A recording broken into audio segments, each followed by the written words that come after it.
क्योंकि Sabarmati river front और उसकी बदलती तस्वीर तो हम सबने देखी है, और अगर यमुना ऐसी हो जाती है तो दिल्ली वासियों की तो बल्ले बल्ले है, बड़ी अच्छी बात है तो। देखिए, सबसे पहले तो मैं ये कहूंगा कि दिल्ली की जनता ने भारतीय जनता पार्टी को एक बड़ा मैंडेट दिया और हाई कमांड ने पर्ची निकाल के रेखा गुप्ता जी को और उनके मंत्रिमंडल का चयन करा। आज उन्होंने शपथ ग्रहण करी। मैं इसकी भारतीय जनता पार्टी को, रेखा गुप्ता जी को और उनके मंत्रिमंडल को बहुत बहुत बधाई देता हूँ, बहुत बहुत शुभकामनाएं देता हूँ। और ये अपेक्षा रखता हूँ, ये आस रखता हूँ दिल्ली का नागरिक होने के नाते कि जो वादे उन्होंने दिल्ली की जनता से करे हैं, चाहे जमुना की सफाई के ऊपर काफी चर्चा हो गई, पोल्यूशन का मुद्दा है, उसके बाद जो लॉ एंड ऑर्डर का एक बड़ा मुद्दा है, जो कूड़े के पहाड़ इन्होंने बनाए थे एमसीडी के समय में, उनको खत्म करने का मुद्दा है, 500 रुपए का सिलेंडर देने का मुद्दा है, होली दिवाली पे फ्री सिलेंडर देने का मुद्दा है, 2500 रुपए महिलाओं को देने का मुद्दा है। तो इन्होंने वादे बहुत बड़े करे थे और जिन वादों को, देखिए आप इस बात को समझिए, चाहे मदन लाल खुराना हो, चाहे साहब सिंह वर्मा हो, चाहे सुषमा स्वराज हो, सबसे पहले दिल्ली की जनता ने भारतीय जनता पार्टी को मैंडेट दिया और चुना और इनको मुख्यमंत्री बनाया। लेकिन इन्होंने क्या पाप करा, क्या दिल्ली की जनता के साथ द्रोह करा कि 27 साल तक इनको एंट्री नहीं मिली। 27 साल के बाद आज इनको एंट्री मिली है। और आप इस बात को समझिए, चाहे कांग्रेस में शीला दीक्षित जी की सरकार रही हो, उन्होंने भी 15 साल काम करा तो उनको बार बार 3 बार दिल्ली की जनता ने मैंडेट दिया। आम आदमी ने 5 साल काम करा तो उसको 5 साल का मैंडेट दिया। लेकिन आखिर के समय में एक, चाहे आप कोरोना की बात कर लीजिए, चाहे आम आदमी के जो बड़े बड़े नेता थे, अरविंद केजरीवाल जी, संजय सिंह, मनीष सिसोदिया, सुरेंद्र जैन को ईडी, सीबीआई, राइटी ने उठा के जेल में डाल दिया। उसके साथ सेंटर और स्टेट का कोऑर्डिनेशन कह लीजिए, एलजी और आम आदमी का कोऑर्डिनेशन कह लीजिए, इन बातों के रहते बहुत सारी बातें नहीं कर पाए। कहने का भाग ये है कि जो पार्टी, चाहे कोई भी पार्टी हो, उसको डिलीवर करना पड़ेगा। आज की डेट के अंदर अगर आप देश की, दिल्ली की जनता या किसी और स्टेट की जनता हो, चाहे देश की जनता हो, अगर आप उनको मूर्ख नहीं बना सकते। आप अगर आज रेखा गुप्ता जी अपने मंत्रिमंडल के साथ आरती करने गए हैं जमुना मैया की, मैं कहता हूँ बहुत अच्छी बात है, लेकिन आरती करने से जमुना की सफाई नहीं होगी। ये आपको डिलीवर करना पड़ेगा।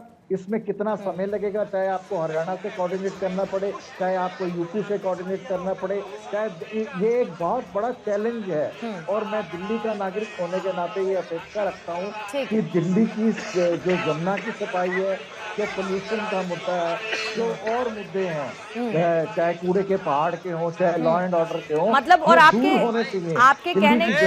आपके कहने का एक और जो मतलब है, उस सवाल के साथ में शिवम के पास जाऊंगी, लेकिन उससे पहले जरा तस्वीरें इस वक्त दिखा दूं। देखिए, मंत्रोच्चारण हो रहा है और यमुना घाट पर इस वक्त सीएम रेखा गुप्ता आपको नजर आ रही हैं, प्रवेश वर्मा आपको साथ में नजर आ रहा है, बाकी की कैबिनेट भी इस वक्त मौजूद है। मंत्रोच्चारण हो रहा है, थोड़ी देर में आरती होगी जिसमें सम्मिलित होने के लिए इस वक्त ये सभी यहाँ पर मौजूद है। वासुदेव घाट से लाइव तस्वीरें इस वक्त हम आपको दिखा रहे हैं, पीछे मंजिंदर सिंह सिरसा भी आपको नजर आ रहे हैं। लेकिन शिवम, जो अभी अभी कहा सेठी साहब ने, उससे मुझे ये भी समझ में आता है कि कूड़े का पहाड़ भले ही कितना बड़ा क्यों ना हो, लेकिन एक्सक्यूजेस का पहाड़ उस कूड़े के पहाड़ से बड़ा नहीं होना चाहिए। अगर होगा तो फिर धराशायी हो जाएगा, जमीन पर आकर गिर जाएगा, फ्लैट हो जाएगा। उससे भी बड़ी बात, आप लोग चुनाव से पहले कहते थे डबल इंजन की सरकार होगी काम होगा, डबल इंजन की सरकार होगी काम होगा। मैं कहती हूं यहां तो आपको बोनस में मिला है, ट्रिपल इंजन की सरकार है, एमसीडी भी आपके पास है।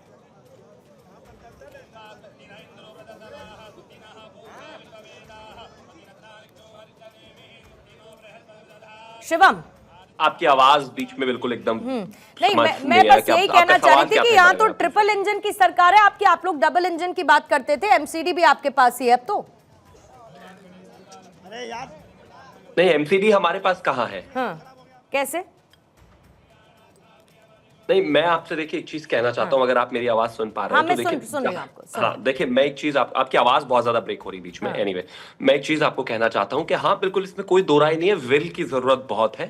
विल की ही जरूरत थी हमेशा से। जहां तक यमुना को सफाई करने का विषय है, मैं मानता हूं कि कोई भी गवर्नमेंट सरकार यहां पर रही हो, अगर उसके लिए प्रयास करती और प्रयास किए जाते, तो मैं मानता हूं कहीं ना कहीं चीजों में जरूर फर्क आता और स्थितियां ज्यादा बेहतर होती। मैं मानता हूं कि इसमें कहीं कोई दो राय नहीं है कि मल्टी स्टेट प्रोजेक्ट्स हैं, इश्यूज हैं, लेकिन अगर आप इसमें कहीं ना कहीं जो है पूरे तरीके से परस्पर आपस में अंडरस्टैंडिंग रखकर चलते तो चीजें बेहतर हो सकती थी। जैसे कि लेफ्टिनेंट गवर्नर ने अभी पिछले दिनों एक अपने बयान में कहा कि जब अरविंद केजरीवाल जी के साथ मिलकर यमुना सफाई को लेकर चर्चा हुई तो लगातार उस पर बात तो हुई और वो खुद भी इस बात को लेकर खुश थे कि चलिए आप एटलीस्ट इसकी सफाई करवा देंगे, लेकिन वो अंततः हुई नहीं। एक और चीज मैं कहना चाहता हूं, एक तो आपको याद होगा कि ये हमारे जो कांग्रेस वाले हैं ना, आजकल ये हार जीत से ऊपर उठ गए हैं। ये एक नई निर्वाणा की दुनिया में चले गए हैं, ये नई दुनिया में है। ये कहते हैं वो देखिए चुनाव जीतते ही जो है ड्रामेबाजी शुरू कर दी। अरे भाई, इसको चुनाव जीतना कहते हैं जो आप भूल गए हो, जो आपको आता नहीं है। मतलब इनको ना इनको हार से फर्क है, ना इनको जीत से फर्क है, इनको जीरो आ जाए फर्क। वो इंसान चला जाता ना वानप्रस्थ वाले जमाने में, ये वानप्रस्थ में चले गए हैं। कह रहे ड्रामा शुरू कर दिया। भाई, इसको चुनाव जीतना लड़ना कहते हैं, कार्यकर्ता की खुशी कहते हैं, जो आपके समझ से अब बाहर चली गई है। अब आपको ये सब चीजें दिखाई देती ही नहीं। और दूसरी एक और चीज मैं कहना चाहता हूं, बेहतर होता कि थोड़ा बहुत जनता के बीच में आप भी इस तरीके से चले जाते, बता देते, अपने दो स्टैंड क्लियर कर देते, तो हो सकता है कि एक आधी सीट तो आ ही जाती। इतनी मेहनत थोड़ी ग्राउंड पर कर लिया करो। जिस चीज को आप ड्रामेबाजी कह रहे हो, तो हो सकता है जनता भी आपको भी थोड़ा एक बार कहीं देखती। खैर, मैं पॉइंट पर आता हूं। विषय बहुत साफ है।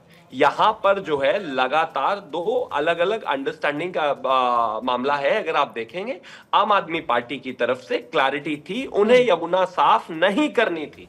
वरना लगातार जिस तरीके से सवाल जवाब हुए, आप मुझे बताइए कि क्या उसको लेकर उन्होंने काम किया। और मैं फिर से कहना चाहता हूं, नमामि गंगे प्रोजेक्ट को लेकर उन्होंने कहा, और इस गंगा को लेकर उन्होंने कहा। अभी पिछले दिनों प्रयागराज गई थी प्रियंका गांधी, स्टीमर में लेकर घूमी है वो पूरा वहां से। और उसके बाद फिर अगर मैं खास तौर पर बात करूं तो और भी तमाम जगहों पर वो स्टीमर से गई, दौसा वाले पूरे क्षेत्र में। तो विषय बहुत साफ है कि हाँ, हम लगातार उस पर काम करते हैं। इस चीज को जरूर आप कह सकते हैं कि पूर्णतः साफ हुई नहीं हुई, उस बात पर जरूर बहस हो सकती है, उस पर जरूर विषय उठ सकता है और उस चीज की तमाम बातों पर आप लेकर आगे जा सकते हैं। लेकिन यहां पर यमुना को लेकर तो कोई भी एक कार्य जिस तरीके से होना चाहिए वो पब्लिक डोमेन में नहीं है। लेकिन जब मैंने एमसीडी का जिक्र किया शिवम, तो 15 साल आपके पास एमसीडी और जो इस वक्त चेहरा बनाया गया है दिल्ली का, वो मेयर रही हैं। मैं उसी अनुभव की बात कर रही हूँ। और यही आम आदमी पार्टी बात करती है लैक ऑफ कोऑपरेशन की। अब जब उस वक्त आपके पास 15 साल तक एमसीडी रही और दिल्ली में कोई कूड़े के ढेर अभी के तो है नहीं, या यमुना में प्रदूषण कोई अभी का तो है नहीं, ये तो एक लंबे समय का है। और जो चेहरा आज दिल्ली की मुख्यमंत्री है, वो उस वक्त मेयर हुआ करती थी। कुछ समय के लिए जो है शीला जी जब रही केंद्र में, हमारी सरकार रही, उसके बाद शीला जी लंबे समय तक रही, सरकार बदली भी। लेकिन आपने देखा होगा कोऑपरेशन का विषय खास तौर पर सबसे ज्यादा अगर कहीं उठा तो वो अरविंद केजरीवाल के समय में उठा। ना करने वाली स्थिति। अभी मैं आपको उमर अब्दुल्ला का एक स्टेटमेंट कोट करता हूं। उन्होंने कहा, जबकि वहां पर यूटी है, उन्होंने कहा कि जिस तरीके से आदरणीय प्रधानमंत्री जी और केंद्र सरकार की तरफ से कोऑपरेशन मिला है, चीजें मिली है, कहीं ना कहीं स्थिति जम्मू एंड कश्मीर की बेहतर हुई है। अरविंद केजरीवाल इकलौते एक ऐसे आदमी है कि वो जितने दिन दिल्ली में रहे, उन्होंने कॉर्पोरेशन का रोना रोया। वरना उससे पहले शीला जी रही और तमाम मुख्यमंत्री आए, ऐसा कोई स्थिति नहीं रही। और मैं कह सकता हूं कि हाँ, इस विषय में चीजें बेहतर रही। लेकिन यहां पर कोऑपरेशन को लेकर अगर कोई बात है तो अब कोई ऐसा विषय नहीं है। हम तो कहते हैं कि सरकार है, राज्य में हमारी सरकार है, केंद्र में हमारी सरकार है। और हमने जब प्रॉमिसेस किए, हमने उस चीज को लेकर कभी नहीं कहा कि नहीं, हमें ये काम नहीं करने देंगे, आने वाले समय में दिक्कतें आएंगी, या फिर अभी जो है खास तौर पर अगर मैं बात करूं तो जो है चीजें भिन्न है। नहीं, बिल्कुल नहीं। हम तो कहते हैं कि अगर आपकी चाह हो, इच्छा हो, तो काम क्यों नहीं हो सकता? बिल्कुल हो सकता है, काम होगा। और हम तो कह रहे हैं, हमारा बिल्कुल एक तरीके से पेट प्रोजेक्ट आप समझिए कि जब आदरणीय प्रधानमंत्री जी कार्यालय में जीत के बाद आए तो उन्होंने मां यमुना के उद्घोष से जो है अपना भाषण शुरू किया। और उससे पहले तो उन्होंने पहले भी कहा कि हमारी कमिटमेंट है इस चीज को, हम करके देंगे दिल्ली की जनता को। और दिल्ली की जनता देखेगी इस बात को कि ये संभव था। लेकिन उसके लिए अगर कुछ कमी, मैं मानता हूं कि अगर आप एक तरीके से देखें और इसको आगे लेकर चले और चाहते तो जरूर कहीं ना कहीं कुछ होता। लेकिन सत्य ये है कि आम आदमी पार्टी कुछ नहीं चाहती थी। यमुना को साफ करना कभी उनकी प्रायोरिटी नहीं था। हमारी है, अंतर आपको दिखाई दे जाए। ठीक है।